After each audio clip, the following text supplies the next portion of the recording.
بسم اللہ الرحمن الرحیم عن ابی ہریرہ رضی اللہ عنہ قال، حضرت ابو ہریرہ رضی اللہ تعالیٰ عنہ سے روایت ہے، قال رجل یا رسول اللہ،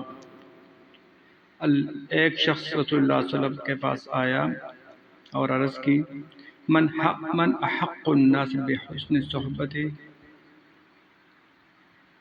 لوگوں میں سے میرے حسن معاشرت، خدمت اور حسن سلوک کا سب سے زیادہ حقدار کون ہے؟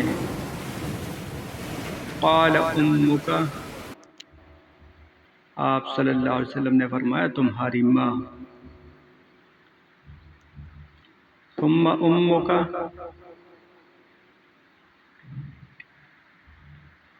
اس نے کہا پھر کون؟ فرمایا تمہاری ماں۔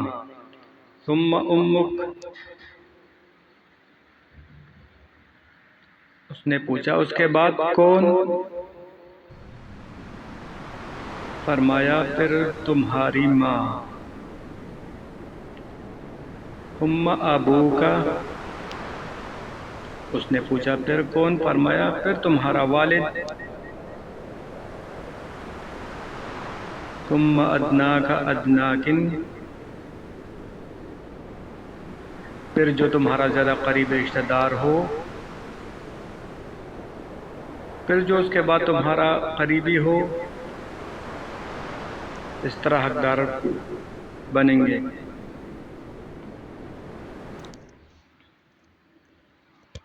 چینل کو سبسکرائب کریں، لائک اور شیئر کریں، حدیث کو دوسروں تک پہنچائیں